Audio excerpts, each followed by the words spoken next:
Kevin. I'm French. I'm sure that most of you already guessed because of my outstanding native English accent. I can do worse. Uh, I can speak really like a Frenchman, with those strong R's and those things like that. It's usually funny for like 15 seconds. So if I made you smile, that's already a good start. If I didn't, I'll stop. So no worries. Um, Tonight I would like to run one of those seminars that revolves around gamification. What's the goal of it? I wanted that to be to be funny, to be participative, so that you actively take part in it. And the what When I was a child, I read a huge bunch of choose your own adventure books. And my favorite series was by far Joe Diver's Lone Wolf. It was it was ba- I think in the end he wrote like a bit more than 30 books in like three different stories, and that was really an outstanding piece. So what's the concept of choose your own adventure? You read a paragraph, and then the game tells you, A, you need to make a choice. If you do X, go to page A. If you do Y, go to page B. Um, Obviously, because I'm presenting to such a large audience, I will not be able to let you to go to the paragraph that you would have chosen. But the goal will be to make you to make you make a choice, and then we are going to discuss why you made that choice, what are the pros, what are the cons. Once we've discussed that, I will reveal a certain number of points. Those points are for you to evaluate yourselves. I I do not aim at knowing how much you scored or what. It's not the goal. My goal is that you can self-evaluate because we're all responsible adults. Well, I mean, I, I don't want to sound too proud of myself, but I'm trying to at the very least. And That's just a way uh, to make to make this fun and hopefully engaging. Um, so we are going to start with this investigation. To give you a bit of context, this is a real life investigation that actually happened to me, and it was a comfortably staffed event, which means that I was able to perform many things, and that ended up, I feel, being a kind of a textbook investigation. So the situation as it was presented to me. Thanks, John, for compiling my quotes. If you would like to release a book with them, I'd be happy. The floor judge at that event came to me and told me, "Hey, Alex has 9 cards on his turn one. He played second, but still, he has an extra card. And so now let's pretend that you are the head judge of that event. What would you do?" And at this point, I strongly encourage you to participate on the chat.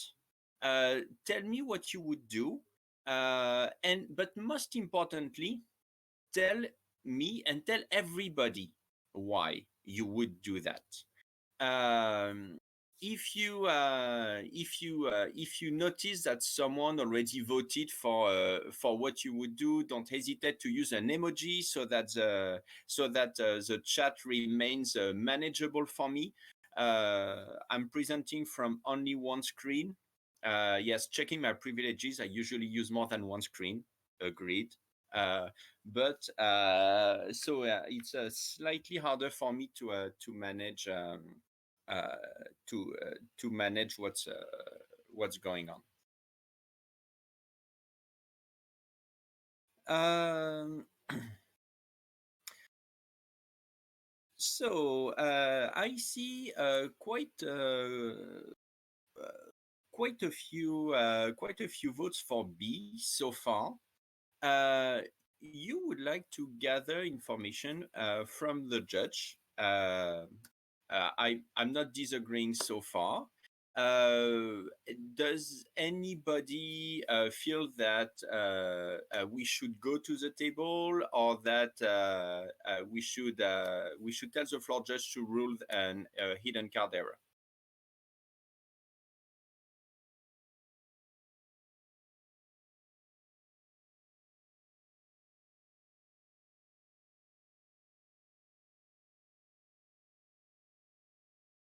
So I see a suggestion to disqualify the players.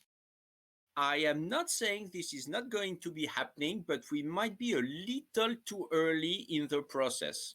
I usually say that the end result matters a lot less than the process.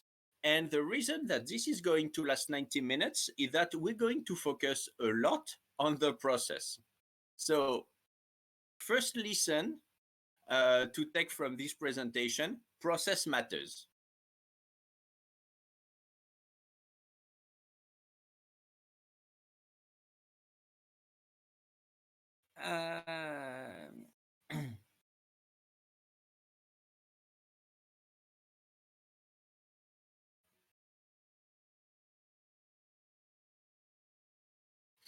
Uh, okay, so it does not seem that that anybody truly disagrees. Although I have not seen the I think the crucial reason to not do that, to ask the floor judge for more information. Based on what you've been told, you cannot rule out cheating, definitely. So that is potentially an investigation. But at the same time, you don't know yet if this is investigation worthy, because the information you have received is very factual, but at the same time, it's missing a lot. Uh, it's a very good opener, but it's not enough for you to make an informed decision. So, which is why you need more information. I would commend John's remark to stand still while the floor judge is explaining how they noticed. Um, it's indeed pretty good to set up an environment where the floor judge does not feel that they have to rush through the information. We are at a time where generally you want to have you want to have complete information as much as you can, not truncated one that could make you uh, that could make that could be misguiding a little later. So uh, on every slide on the right, you at some point you will see the unexpected results slide. So depending on your answer, and over here the correct answer or the best answer was B, you got the number of points that you should track for yourself. I did put 1 point for go directly to the table. I certainly, as a head judge, value a lot the information that the floor judge is giving me, which is, uh, but at the same time, uh, it's mostly because like going to the table will probably help you to gather some more information. So it's not wrong. However, at this point, telling the floor judge to rule hidden card error is blatantly wrong. Actually, I think it could deserve -1 point. This is really really not okay. Um, so floor judge expands because you asked. So it's game two. Alex plays hardened scales, and after Alex played Dark Steel Citadel, Welding Jar, Mox Opal, he cast hardened scales. At this point, Noah, who's playing U White Control, asked, "Hey, how many cards do you have in your hand?" And players realized Alex had 5 left. So if you do the math, it's 5 plus 4, so it's definitely totally 9. Uh, at this point, when you will see the card Information Dealer, what this means is which kind of information did we get from these sentences? What uh, what is a crucial information in your opinion that you can gather from those sentences?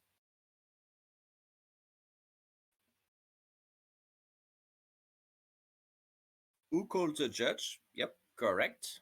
The deck's played. Yep, correct. Any other takers?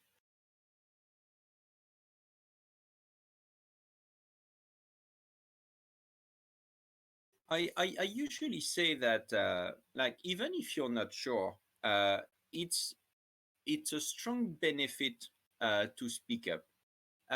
We're not here to know who's best. And that is exactly why I'm saying, hey, I'm putting some points, and these points are for you to self evaluate. This is not a competition. I have this saying that there's only one stupid thing that that can be said is what is not said. There is no stupid question. Uh, uh, even when you don't know, it's an opportunity for you to grow. It's an opportunity for me to realize that this could be a topic, so I can improve for my next seminars, and it's an opportunity for everybody to learn from that. So meanwhile, I've got a third option. So what game this is, but not who is up a game. Yep, very good.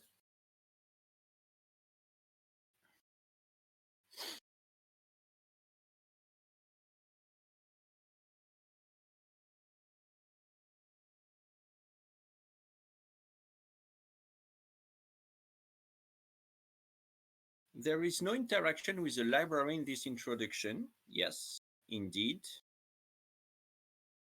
Pretty good turn one. Yes, indeed.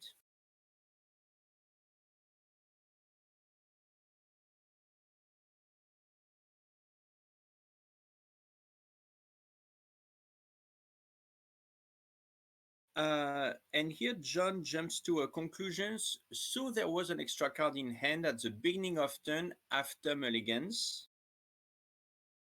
Yep, indeed. Alex went second, so you cannot conclude this.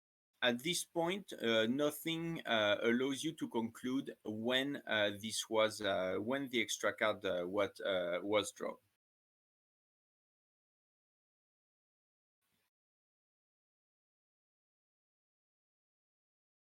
Uh, were there any upkeep effects? I mean, if you, Antonio, if you choose to vote for A, this might be a question you might ask to the floor judge.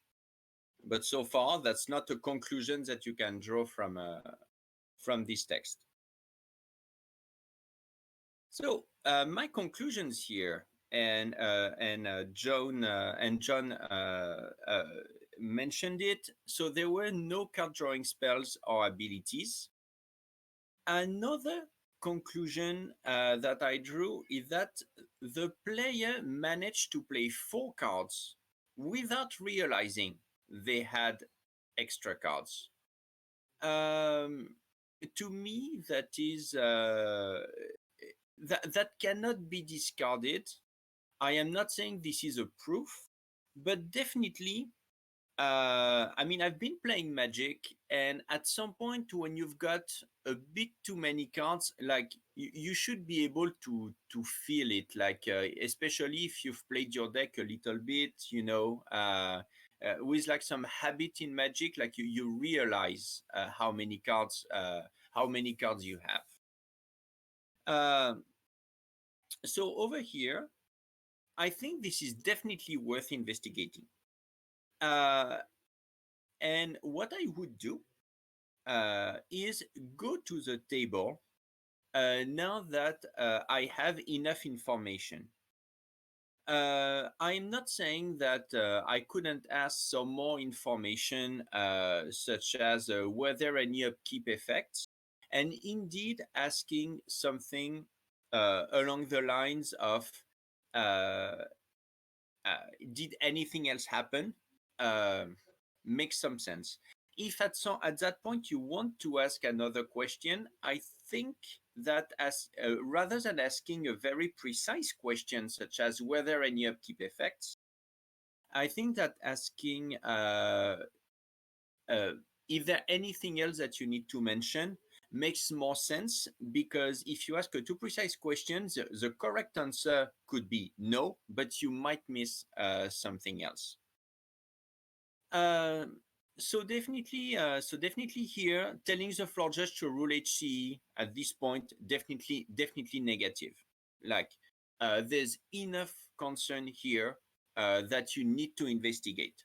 And if you want to investigate this, at this point, you need to go to the table. Um, uh, it's also a little bit of time management. It's There's just a point where you will need to run this investigation in a reasonable amount of time, so you will need to make some choices eventually. And so this is step number 3. Arriving at the table.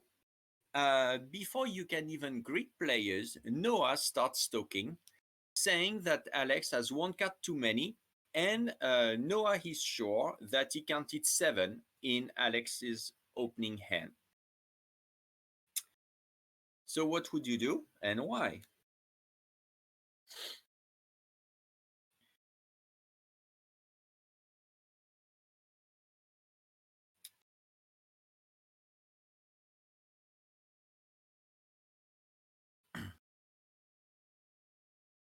So, I have a suggestion, and I see. Um, so far I've got Nofer to let Noah talk to see Alex's facial expressions and responses. Why not?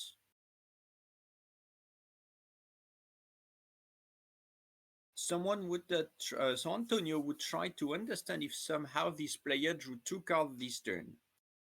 That is a reasonable end goal, but I'm afraid that this is a little too broad as a goal. It's not step by step enough. It will definitely be a point uh, at some point, but right now this is too broad.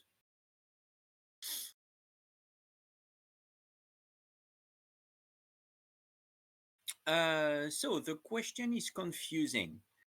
Uh, so uh, so so so basically, yes, Noah is still trying to say more. And as you can see in the answers, the question is: do you let him talk, or do you interrupt him?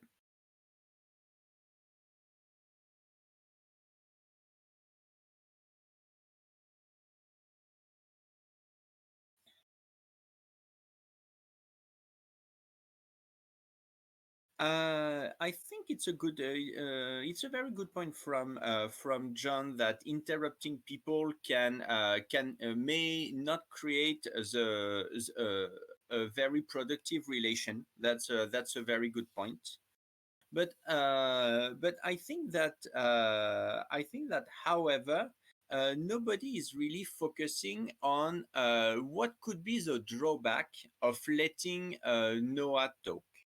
And I'm going to expand on this because I think this is really crucial. Yes, Antonio just wrote it. Alex can gain information from Noah, and that is really crucial. So you know that AP, so Alex, I forgot to change that when I put actual names, is a suspicious player. And at this point, it's critical to protect information against inappropriate dissemination. In other words, you do not you do not want to give Alex every piece of story just in case they would start creating a consistent lie. Uh, we cannot exclude that Alex has been cheating. Therefore, we cannot exclude that Alex could be lying to protect themselves. And at this point, it's and which is why this is a very close call here. Uh, so what I would do would be to interrupt Noah and separate players before moving further. Uh, to avoid that notion of hostility, I certainly would not interrupt Noah to talk to Alex. Uh, and I and obviously it's a tough spot about letting Noah talk. Like there are some pros and cons. Over here, I think it's slightly better to interrupt, obviously in a nice way, and say, "Hey, friends, I understand you each have many things to say. However, at this point, I think I would like to hear from you one after the other being away from the table." And and by doing this, you are basically letting each of them know that they will get a chance to to speak, to say anything that they would like. So that should help diffusing any potential hostility, and that is even something that you can reinforce to Noah by saying, "Hey, I really didn't want you to release too much information to your opponent because uh, this is a complicated situation." So let me review the chat for a second. Um, I think I yeah, the more I read it, the more I agree that you need to find the proper point to actually interrupt them, and just so that it feels a little less of an interruption. I mean, it will still be breaking their flow of words, but at least it will be at the end of a sentence, which is in terms of social conventions, I would say less rude. Um, so, next step, players are now separated. Who to talk to first? Spectators, Alex, or Noah?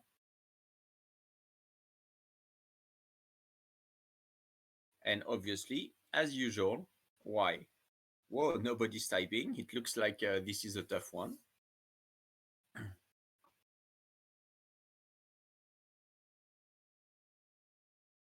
Not against B, but why?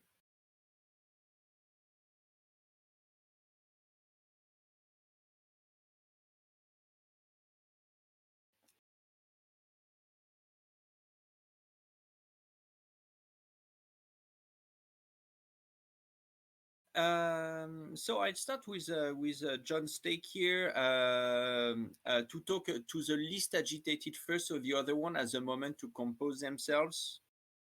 Uh, I, I, it, uh, I, I obviously have a very straightforward, I would say, line of thinking, and I'm not very. I'm generally not very sensitive to giving people a big moment to compose themselves. But I think it's critical, as both Mark and Stephen indicated, to give the suspicious player the least possible time to reorganize their story. Um, uh, However, this is a slightly tough spot here, mostly because Noah started talking. And at this point, if you're like, okay, you're now separated, I know you started talking, but actually, I don't care right now. I'm going to talk to your opponent first. That is a little bit of actually a little bit of social pressure, and I think that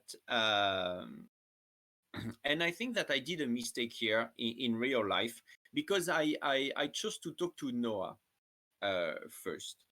I said, in retrospect, and when I say in retrospect, this is actually when I wrote that seminar, and I was trying to define the philosophy behind my decision. I realized that this was really an incorrect decision.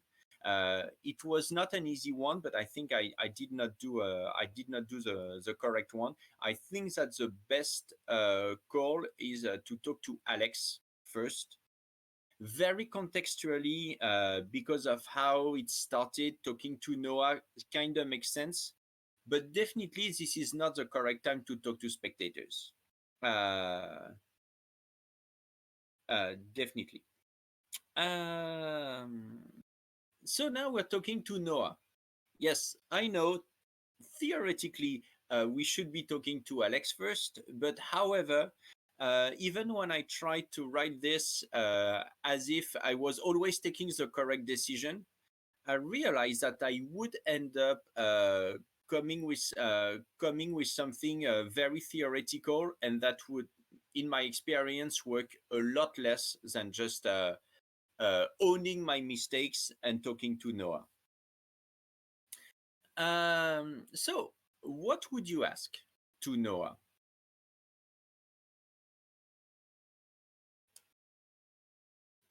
A. How do you know he had 7 cards in his opening hand? B. How did you notice he had extra cards? C. So what happened?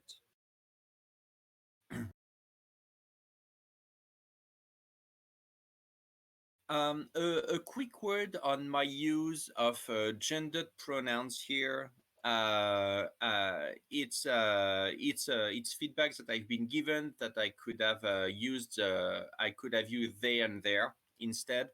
But somehow I've tried once, and it became incredibly hard because I remember the situation, and also it's not natural to French speakers, because we do not have we do not have any form in French of they slash there, which means that I've chosen to just revert to what actually happened, matching the actual gender of the players I was involved that were involved in that case.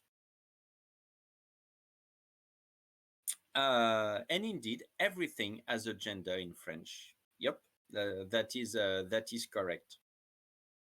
Well, to be fair, if we want, while some of you are thinking about this, there is a neutral gender in French, but it's so negatively connoted that we would not use it. Um,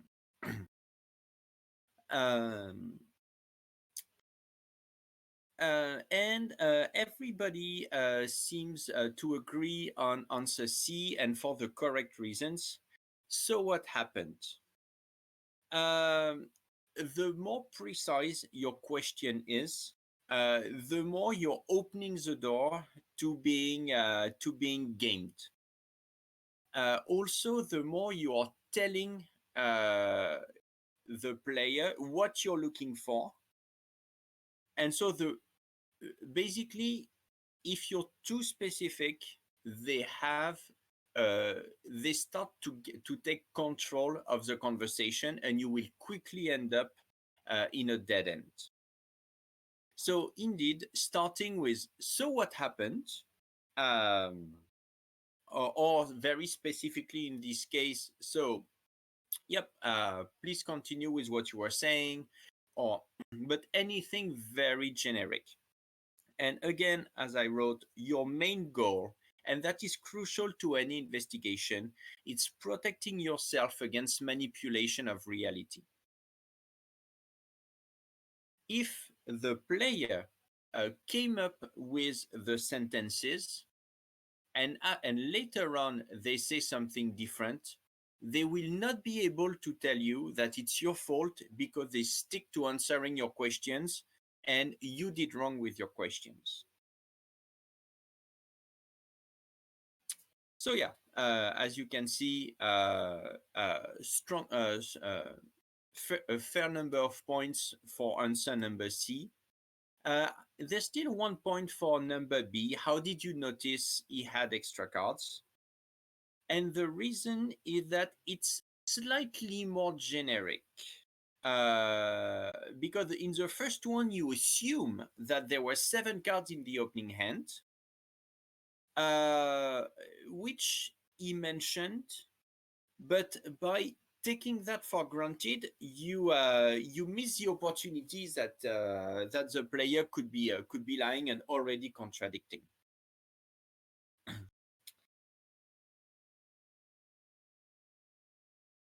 Yep, by reinforcing an information you were given, it means that you believe in it. Uh, and so that could also be an internal bias for yourself. So here's a bit of a story, and which I'm going to read.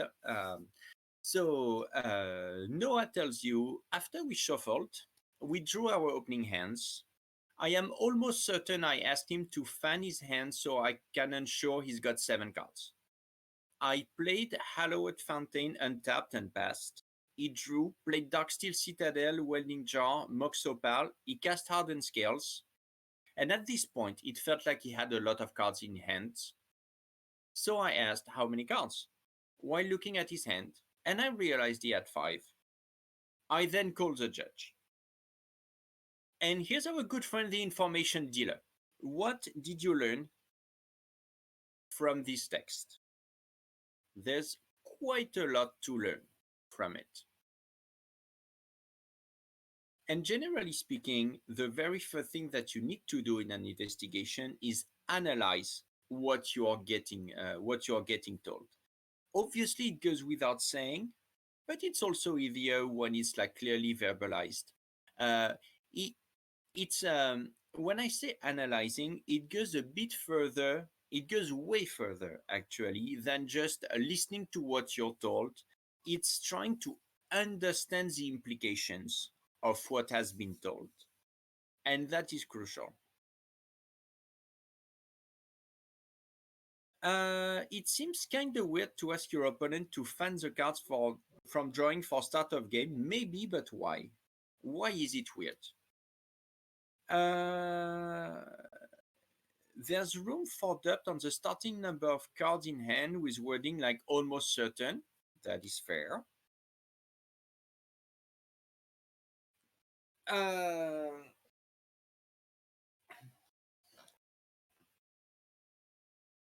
I think that John assumes that it's uh, uh, that Brendan believes that it's not okay to ask your opponent to fan cards, but I could see a different interpretation, which could be does it mean that the player did not fan their cards first? So, which is why I asked Brandon to try to elaborate a little bit, because I'm actually not sure what Brandon is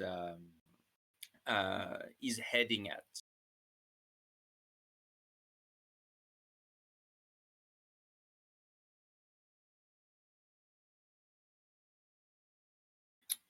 it makes it seem like there is intent for their aiming for some penalties. That's reasonable, but at this point, I will agree with John that this is also a good way for a player to protect themselves. Um, so like you never know. Um, okay. Mark tells us that if the player had 8 cards at the beginning of the turn, it means they actively hid the card behind the fan. Yes, indeed. Very good point. Um, and also, AP potentially never answered the question about how many cards they had, and AP noticed it was 5. That that is fair.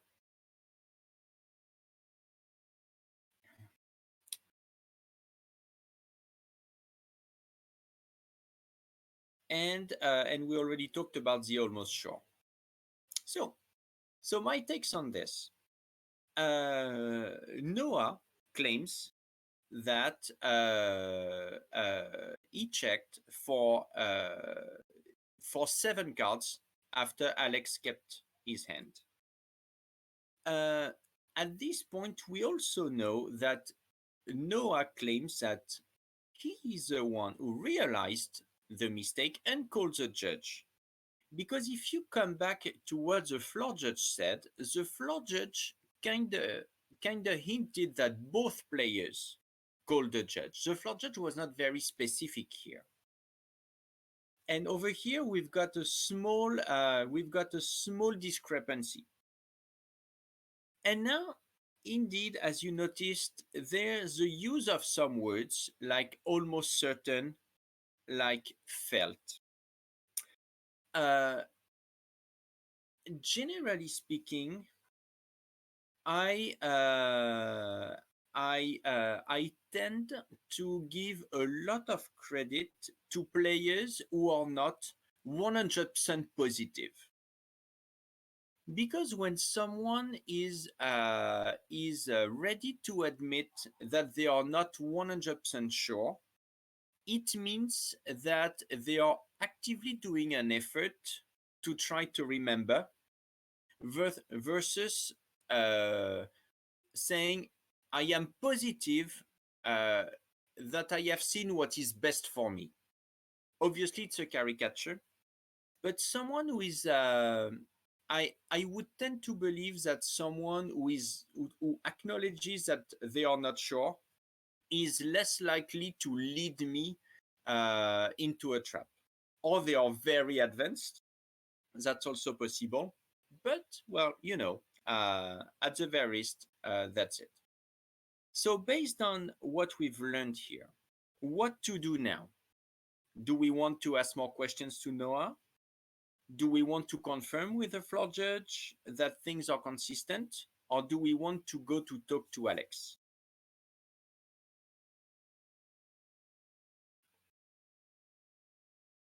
Yep. B then C is rejected as an answer. I cannot assign points for that. So you need to choose B or C. And yes, I'm aware what then implies. I'm just trying to say that um, it's very hard for me to comment on what you would do in succession.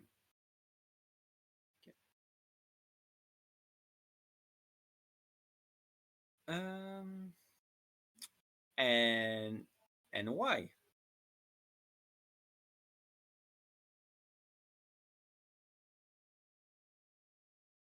And while some of you are typing why, replying to Greg, yes, uh, it may make a difference who called for the judge.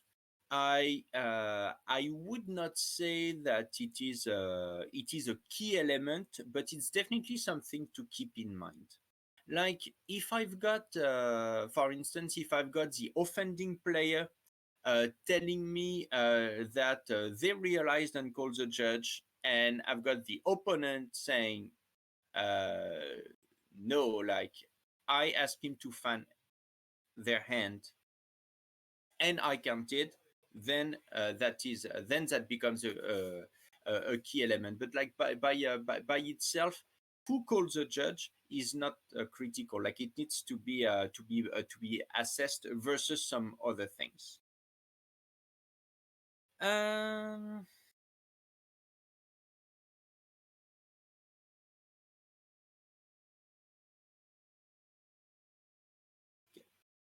So it seems that a majority would like to talk to Alex first, and I will agree with Greg that asking more questions to Noah is probably a slight waste of time.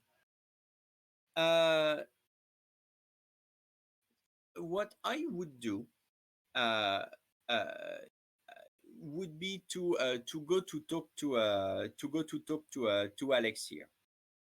Um, Generally speaking, and this is a yet another crucial element, I would like to always confirm with the floor judge that what I have been told is consistent with what the player told the floor judge. However, in this specific situation, the floor judge came to me before gathering any stories from the player, so so that was not efficient. It was basically I was at this point getting the first statement. There was no small investigation from the floor judge. And when you're the head judge, I strongly encourage you to empower your floor judges to gather a first story from the players if they are experienced enough, like terms and conditions apply. But that will make your life way easier afterwards, and also that will train them into doing that properly. Um, but at this point, like I said earlier, like we've given more than enough time to Alex. So while understanding everything is great, at some point we need to stop giving Alex more time to prepare a story. That already happened. Um, so we're going to see Alex, what to ask Alex, and why, as usual.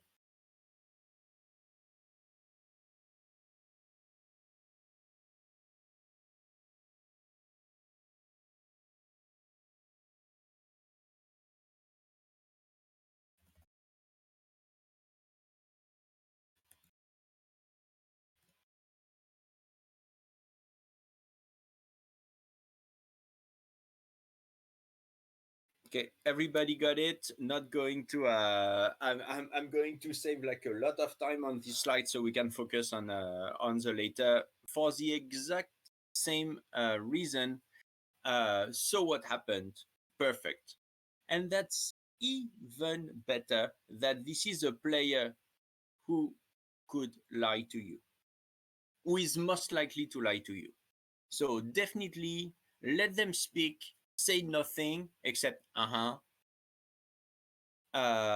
okay, and that's like pretty much it. And afterwards, you'll trim things down. And talking about so you've got the points here. Letting that for like 5 seconds so that you can track for your own record. And uh, yes, I have to say that it like I don't really think it happened to me to just have someone confessing immediately. I heard that happened, but not to me. So it's not something that I would rely on. And again, I'm not very nice. I'm not a very nice guy either. So giving people a chance, uh, no, not my cup of tea. Also, I drink coffee, so definitely. Um, so Alex starts speaking. I don't really know. I kept my opening hand. My opponent played a land and said go. I drew and I started playing my cards until we realized that I had an extra card. I guess my sleeves must have been sticky, and I drew two on my first turn. And now this is our good friendly information dealer. What's on the market?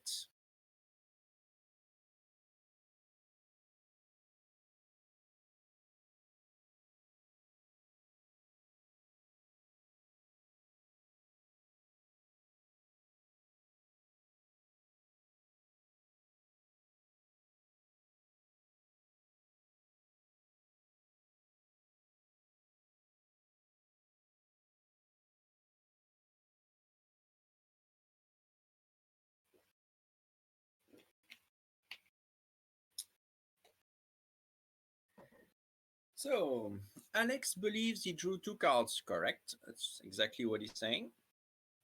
Didn't mention fanning. I mean, that is fair. Although I would mitigate that by saying that potentially Noah took the habit to ask the opponent to fan their hand, and if that is the first time that it happened to Alex, it might not be relevant. I mean, it's good to have noticed, but I don't feel that you can draw a lot of conclusions from that. We do have a contradiction about who called the judge, as I was talking about earlier. Like we seem to have a small uh, indication that both of us called the judge.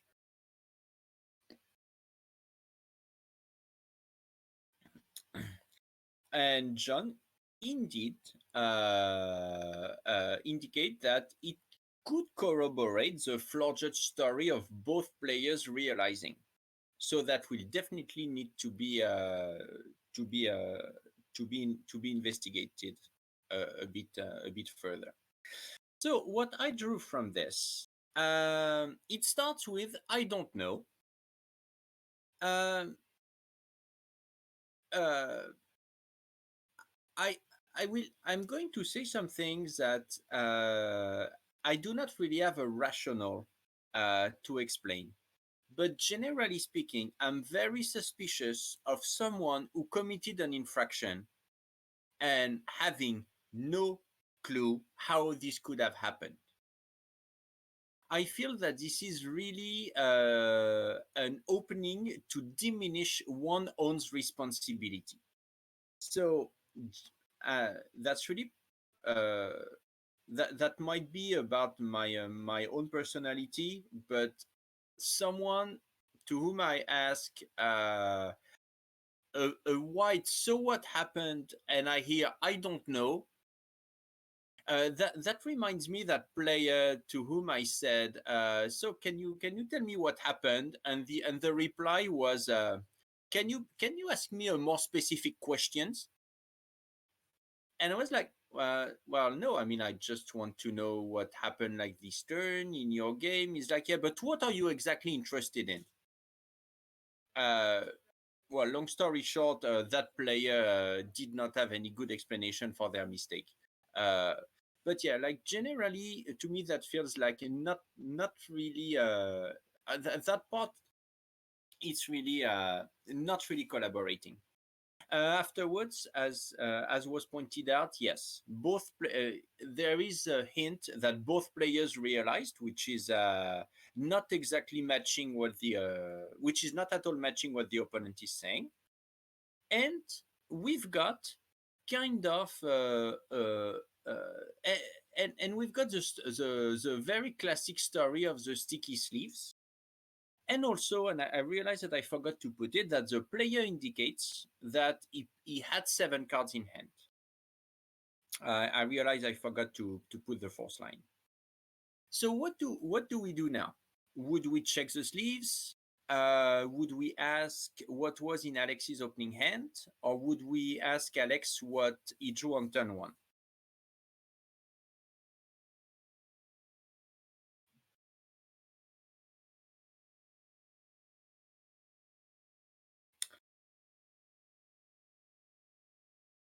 Checking the sleeves can be an easy way to see if he is lying. Yes, that is reasonable.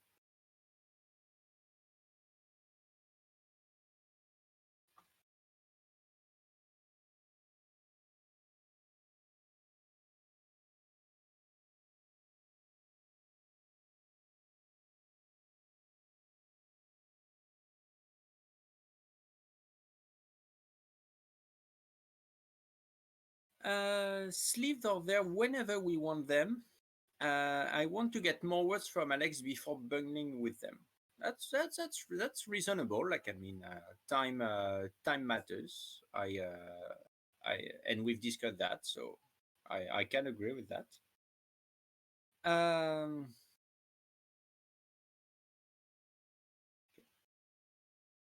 so what I would do here would actually be to checking the sleeves, and here's the reason why. It's easy, it's quick.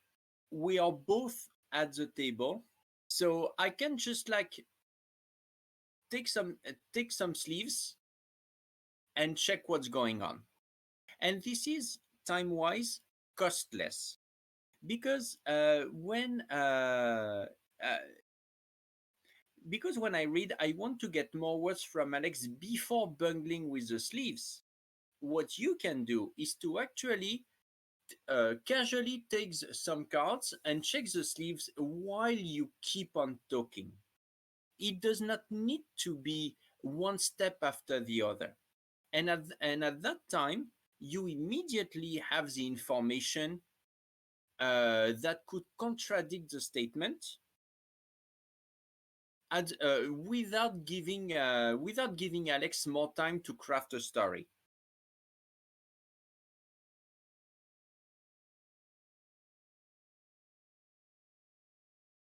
Uh, so definitely, what to do immediately is to check the sleeves.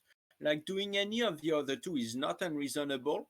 It's just suboptimal, which is why it's 0 points. Like, don't get me wrong. Like, zero is just suboptimal. What is really a critical mistake is usually a minus in my grading chart. Uh, uh, and yes, indeed. I very good point, John.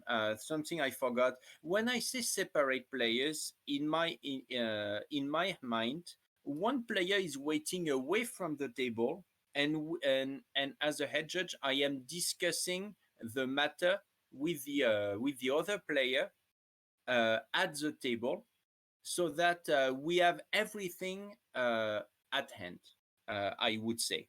And also that can prevent some concerns from the player left at the table manipulating some things, etc. Which is when you are head judging your tournament and you are the only judge. Because another thing that was good with this story is that even if there had not been any floor judge, the investigation could have been the exact same. And Mark, for those kind of questions which are like kind of very like let's wait until until the end of this. Like we're definitely we're pretty far from HC at this point. We're in the middle of an investigation. Um, so one of the reasons to check as soon as you can is that it will allow you to ask better questions, because it turns out the sleeves are not sticky at all. You play with them, and at some point you tell Alex, hey, so you tell me that your sleeve must have been sticky, but I've just been playing with like all of them, and I cannot see why they were sticky at. So you mention it to Alex, and Alex replies, then I must have drawn 8 cards in my opening hand. What do you do?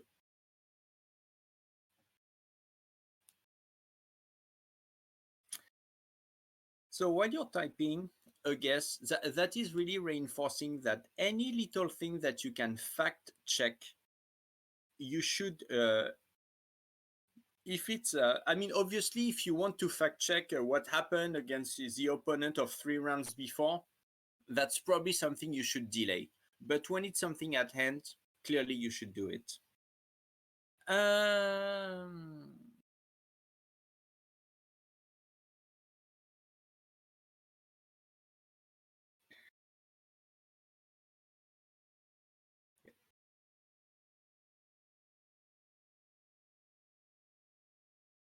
so Brandon tells us B, reasonable, but I'm unfortunately, Brandon, unable to analyze your process. Um, Mark definitely hits a point here. There are some ways to draw that would prevent drawing 8 easily, and it's also something that can be easily confirmed uh, by the opponent. Yes. Um, Indeed, the content of the hand is probably crucial. I would agree with that. Um, I'm gonna wait for Greg, and then I'm going to progress a little bit so that we can finish in time. Because like you're doing a great job at participating, and sometimes I make the decision to move on so that we can go to the end because we all have commitments. But like, thanks much for participating so much. You're really making my life easier, and you're also giving me a lot of food for thoughts.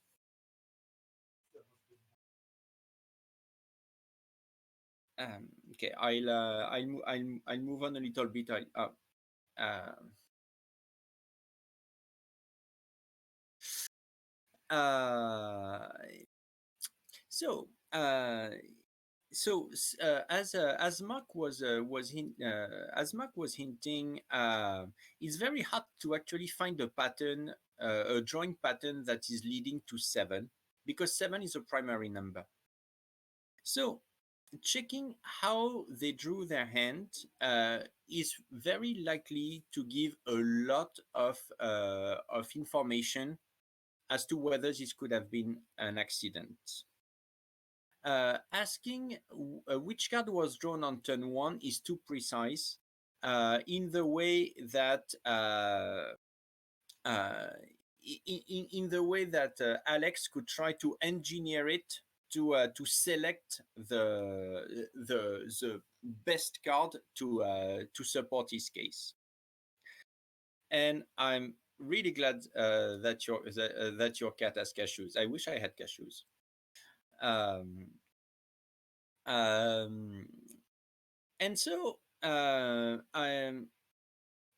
for the next slide has some animation that I strongly encourage you to see, otherwise it's going to be complicated. So focus on your screen, friends. Um, when asked to show how he draws his opening end, Alex does this.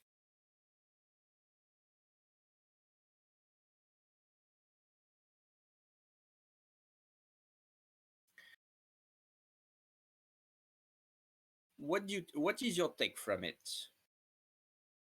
Yes, indeed, this is counting cards on the table.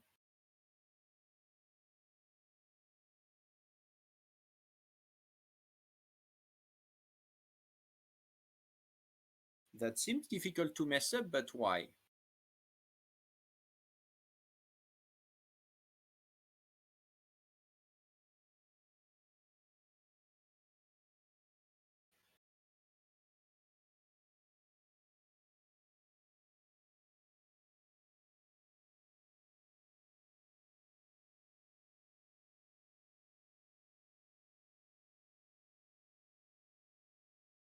I know that I'm asking why a lot, but you need to keep in mind that if at some point you choose to disqualify a player for cheating, uh, you will need to give a little more arguments than I don't believe you, or that was too weird. Like and therefore, no, being able to verbalize for yourself at first why something is weird is going to help you making building your case for the end of an investigation should you disqualify someone.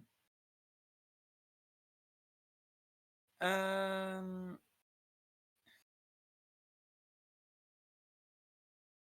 yes, so I totally agree with Greg. Like the fact that the player is doing them one up, one down, one up, one down should make it very clear and noticeable what uh,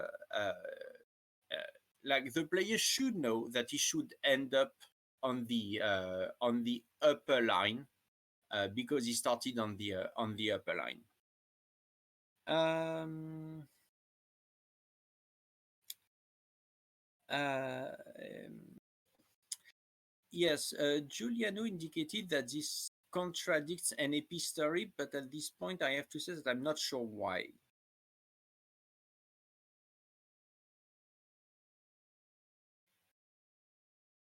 Stephen also mentioned that by drawing cards like this, it means that each card was handled individually and placed on the table, which is a very good spot. Um, I uh, so what you're doing, Giuliano, here is a strong assumption of it's not because I am under the impression that I have seen something that I do not want to check a bit later that the thing is still true.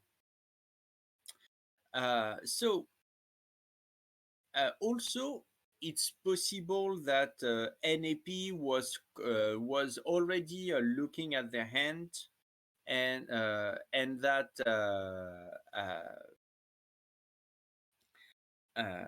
and that he did not notice how cards were drawn, those kind of things. So it's not. I definitely don't think it's contradicting what is what what's going on. Um, so as we said, so my conclusions here: drawing 8 cards this way would make Alex finish on the bottom and not on the upper line. And the cards are laid out one by one, which makes it even more unlikely that 2 cards stuck together, considering the sleeves are not sticky at all. Based on that knowledge, what to do now?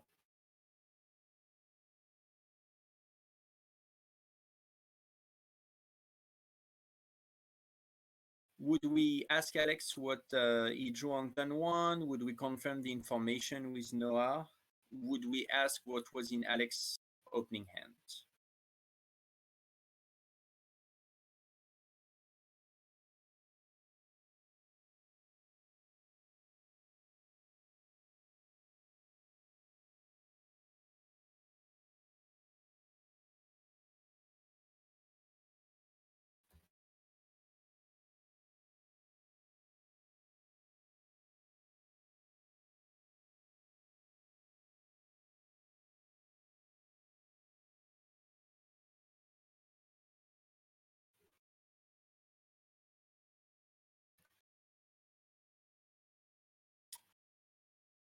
Um,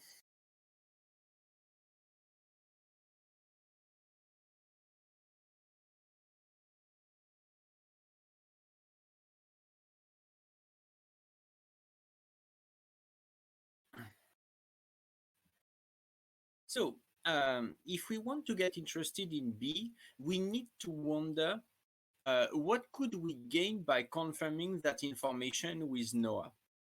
So, we seem to have. So, considering what Alex showed us, this is detrimental to them.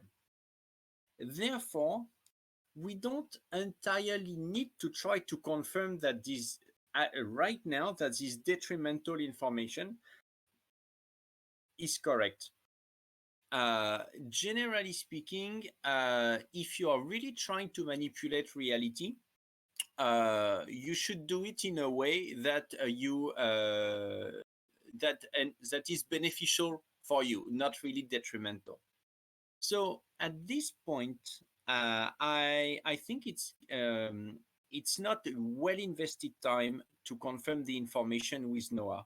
Like, don't get me wrong, confirming is really good, but sometimes you've got other restraints, such as giving Alex some more time to come up with a story, especially as that it's two times in a row that we're like, I'm sorry, but what you're telling me does not work. Um, so, therefore, uh, definitely, and for the reasons that we talked about earlier, asking what was in Alex's opening hand makes more sense than asking Alex what he drew on turn one. Uh, it's more open-ended, and anyway, as it was said, we need to demystify that opening hand. So it's time to get interested in it, and as usual, in the most open-ended way possible. Um, so 2 points for C, 1 point for B. Um, so AP says, Alex says that he had for sure Darksteel Citadel, Double Forest, Double Arcbound Worker, and Hardened Scales. AP said that he did not have for sure Moxopal, and AP said that he is not sure of Ancient Steerings and Welding Jaw. Which conclusions can we draw from this?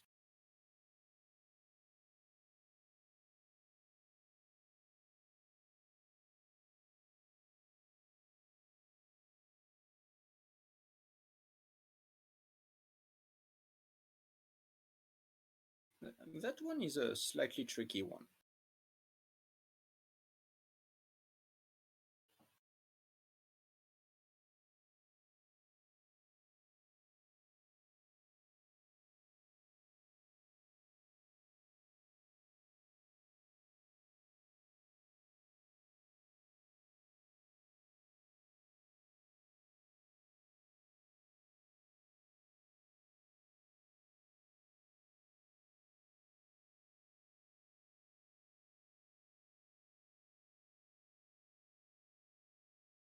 I disagree that two on the unsure cards are ones that were played.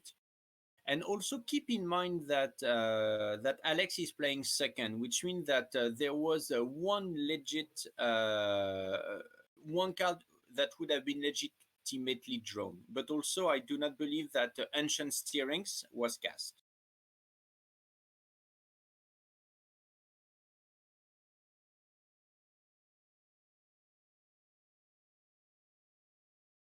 And he does not need to have drawn two of the cards he played because once again, like, he could have had Wedding Jar in his hand and drew Moxopal on turn one. Once again, we are focusing on the opening hand, and it only has 7 cards. And we are almost certain that he had 7 cards because of the because of NAP.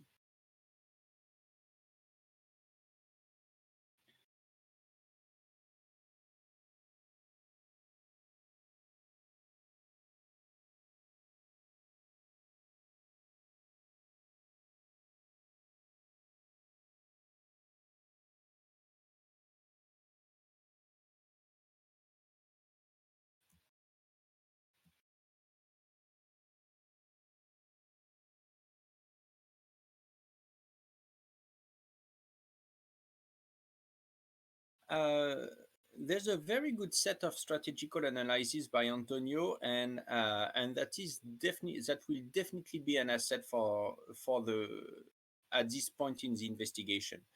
Uh, uh, Definitely. Um, so I think at this point it's critical to try to understand whether the hand was good enough to not be mulligan. So Hardened skills is very good, but the rest of the hand is meh. It's basically I've got two twos against against you white control, and that's pretty much it. Um, Alex indicates that he had for sure the worst five of the nine cards presented here. This is game two.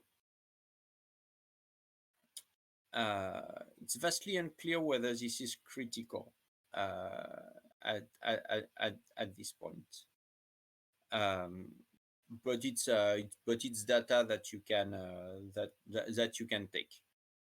Um, and definitely, having scales in opening hand is pretty strong against you white, who may or may not play a lot of non-creature permanent removals. And so based on those, what to do now?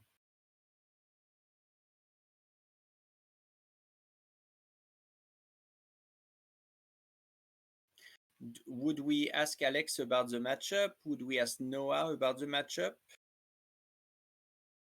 Would we ask somebody else about the matchup?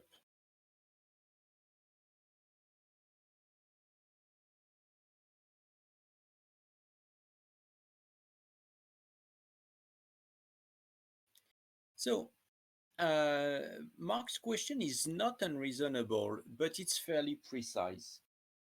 Uh, it's fairly precise. I'd rather go generally towards a direction with other questions, getting the thought process. Uh,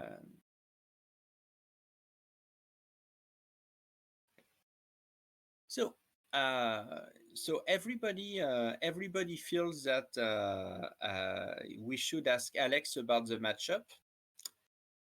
Uh, Actually, what I would prefer is to ask somebody else about the matchup. Obviously, this is really terms and conditions and available and while stocks last apply. Dependent, sorry. Terms and conditions apply and while stock last. But at this point, if I'm not well versed in strategy and knowledge of that matchup, I'd rather make sure to ask someone who is not a stakeholder in this. It turned out that at this tournament there was a pro player that I knew, and I went to him and said, "Hey, what can you tell me about that matchup?" And and and basically that player didn't ask me why do you need to know or what. He was like, oh yeah, that it works like this and this and this and blah and blah. and and that way I basically kind of knew that this was correct. So that was a pretty good information. uh, if you have a lot of experience with the matchup, that is very reasonable to skip this. At which point, however, when you have a lot of experience, it's also incredibly crucial to remember that players may not be as experienced with the deck as you are.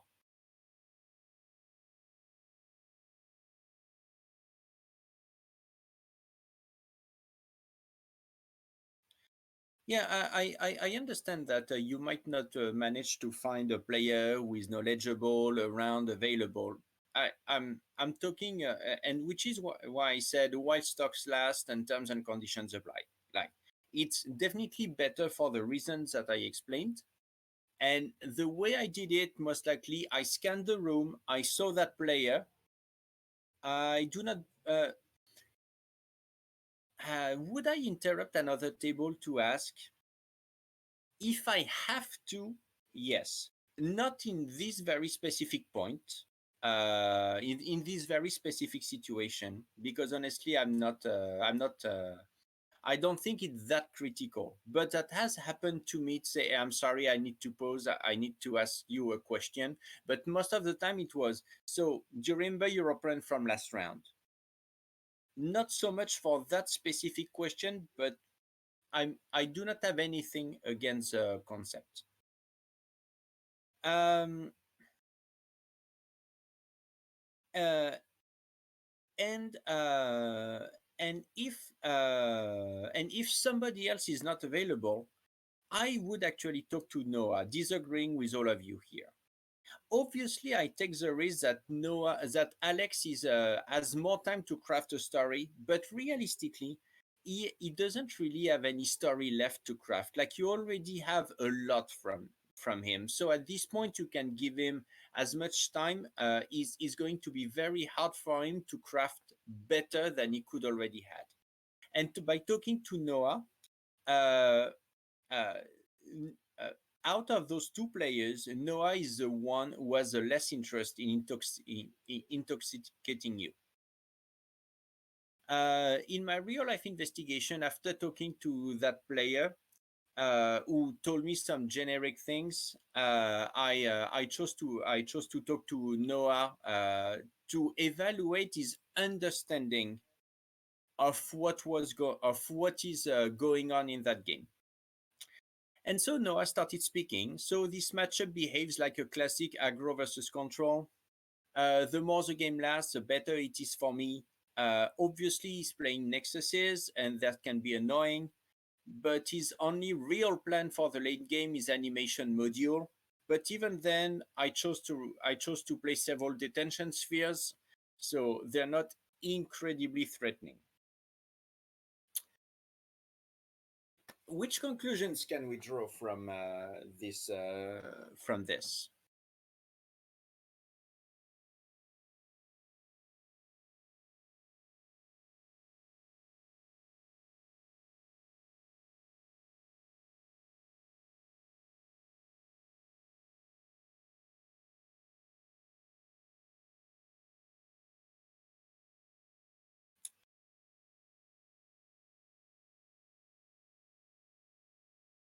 Yep, Alexis' hand is pretty bad. Yep, agreed. Conclusion we drew from the previous slides. Yep.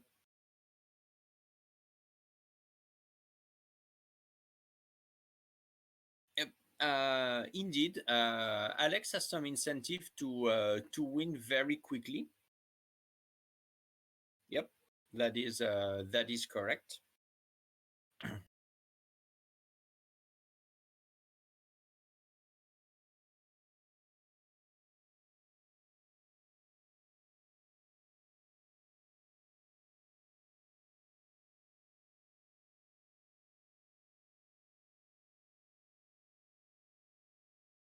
Uh,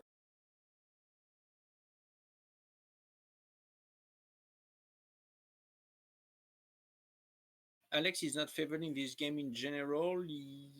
Yes. Uh, However, let's not. I think that we're all forgetting here that at some point a Moxopal was drawn, and that is like strongly changing the pace of this game.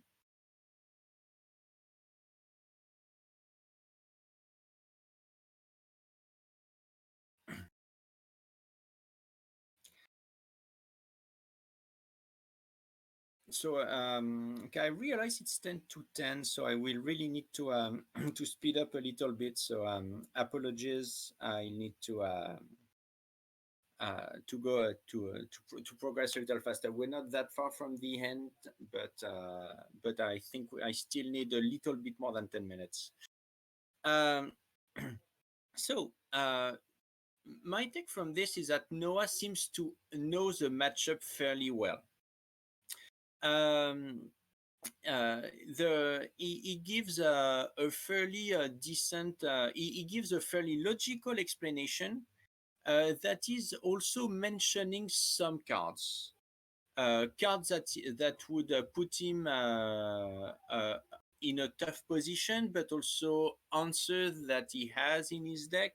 So the overall, it really feels, and this is kind of a confirmation of what happened earlier, that he's trying to give you a comprehensive answer.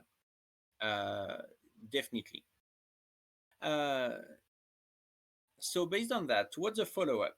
Would we ask Alex about the matchup? Would we ask Noah how Alex drew his opening hand so as to double check it? Would we ask Noah how he lost game one?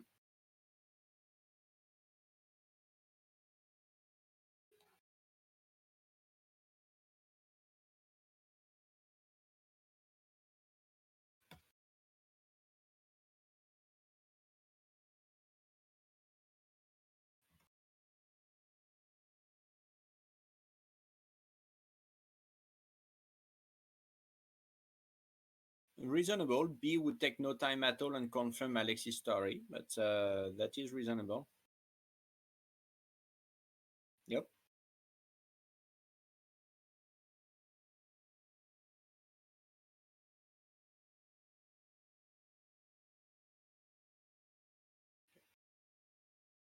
Um, and indeed, uh, this is something that out of time saving we did not confirm.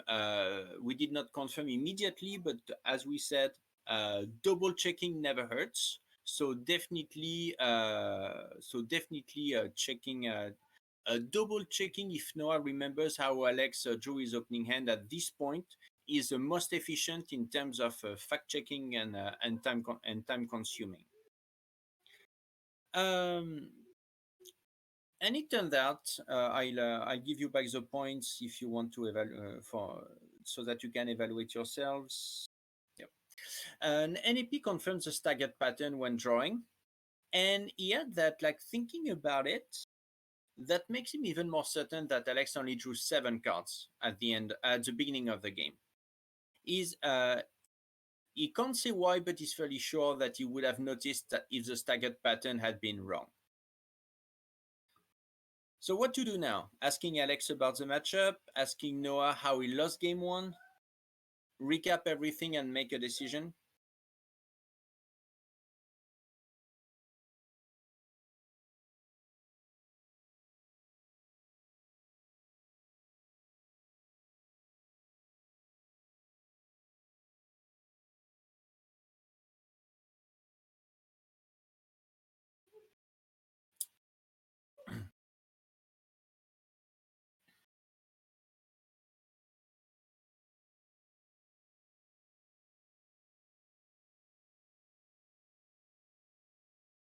Um,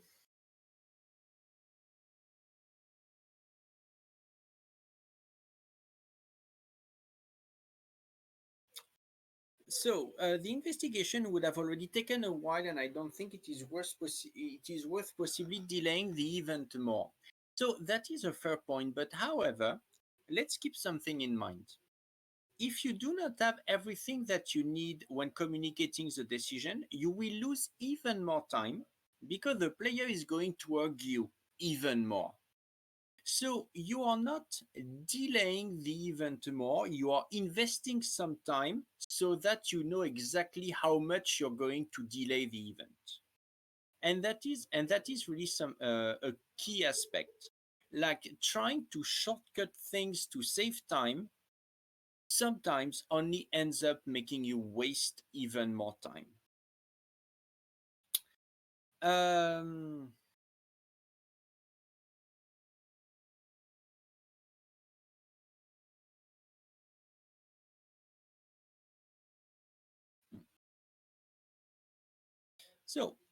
so basically, we're almost there, but not quite yet. Over here, I think it's good to ask Alex about the matchup for a couple reasons. First, you want to make sure that you want to avoid that Alex tells you that you've ignored him. And also, you want to know if Alex actually has a clue how the matchup is played. Not every Magic players manage to play Magic outstandingly. I have a good friend who usually says the winner of a game is not usually the one who plays best, but is the one who makes the smallest amount of mistakes. And that kind of perspective is actually very good. Is actually very good to have, because when you have it, you realize that not everybody plays well, and that is a key element.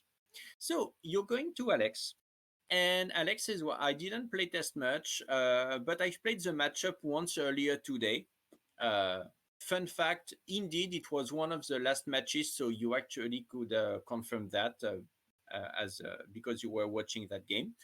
And I feel I need an aggressive start. That's why I was satisfied with my hand containing hardened scales and two arcbound workers. So, what can we take from this?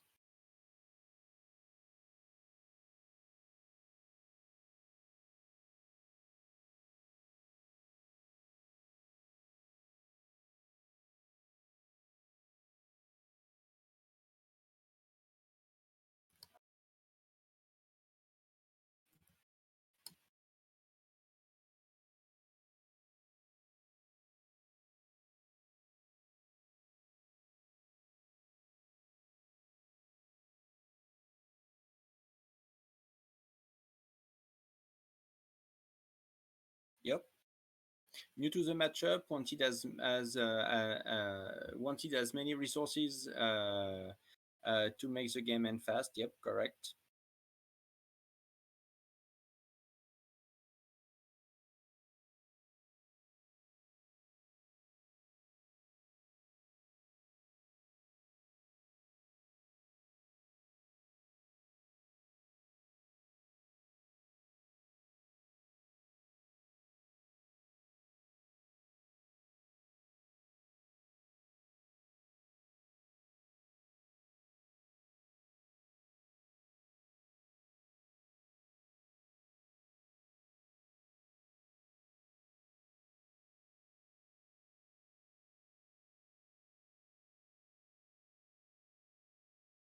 Any other taker?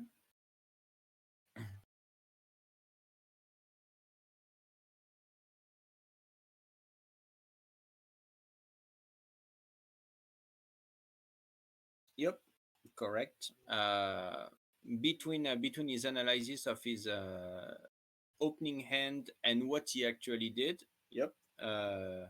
There's no. It seems weird that he did not notice that something was wrong.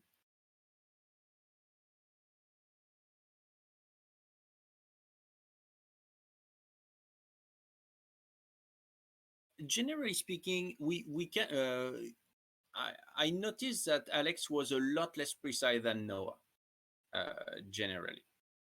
Um, Uh, but one take that I had is that Alex agrees that he needs a fast start in that matchup, and his start was not nearly as fast as he hoped uh, until he had Moxopal, pretty much.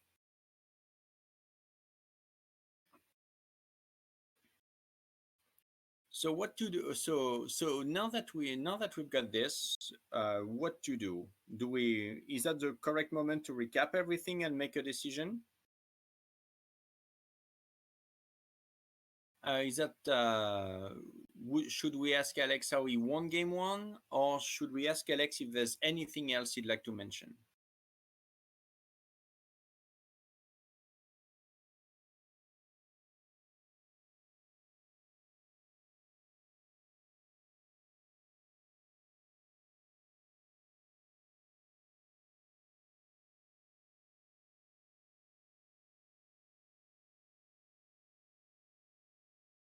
I want to ask what he thought when he drew Moxopal. Yeah, that's reasonable. It's so that is not what I did, because at that time my mind was already done. and I don't think that I needed to ask a lot more questions. Um, at this point, you pretty much have everything you need. However, uh, especially when things look grim, it's very important to give Alex the final word so that he cannot argue that you prevented him from telling something critical. And this is something that I have learned the hard way, where someone started arguing about that he never got a chance to mention something, uh, and which I think was a blatant lie. But nevertheless, he had a technical point. So, to plenty of extent, now I always let people have the last word or tell me, nope, I'm done, thanks. So, we need to identify three elements to determine cheating. Information that this is an infraction committed on purpose. We've got some elements hinting at that. The fact that an extra card was drawn, like it's definitely an infraction. That it's unlikely to be accidental because of the sticky sleeves that were not very sticky, because of the fact that there were actually only 7 cards in hand, which we can reasonably assess from how cards were drawn and the fanning, etc. Knowingly, well, somehow everybody knows that they cannot draw extra cards. Like I think this is a safe assumption. And in Alex's story, many things barely add up. Like he keeps on jumping from one reason to the other, not being super precise. Like a bunch of things tend to hint that he is hiding something. And to gain an advantage, well, he needs a fast start, and this seems confirmed by everybody. And his opening hand is not great. Which is a reasonable conclusion from the data that we have. So from that point, the key thing in that slide is that before communicating your decision, you need to ask for yourself, which elements do I have supporting those three elements? Because when you are going to communicate your decision, you will be able to, before announcing your decision, explaining everything that you had, such as, hey, so we could determine that you drew an extra card, which is an infraction, right? Yes. And at this point, we also could determine that that happened during turn one, and we don't really know how. And you were not really able to explain how that happened. You did not play any card manipulation. Is that correct? Basically, asking all of the things uh, and everything at this point is a recap of facts of a discussion that you just had, just to make sure that, and the player cannot say anything else than yes, I agree. And once you've done that, then you are able to communicate your decision in a way that will make it hard for the player to argue, especially when you disqualify the player. So now think for yourself: would I disqualify that player or not? Here's what I did. Um, uh, but basically, my point here is, generally speaking, after you announce the disqualification, players tend to find the backdoor argument proving that they did not cheat. But when you did that job of letting the player tell you everything that they wanted before, and then you recapped everything and they agreed to what you recapped, this is making it a lot tougher to them, because you can just say, hey, I'm sorry, but You're trying to give me an argument that you could have given before, and I even asked you if there was something else you wanted to say, so you could have told it to me.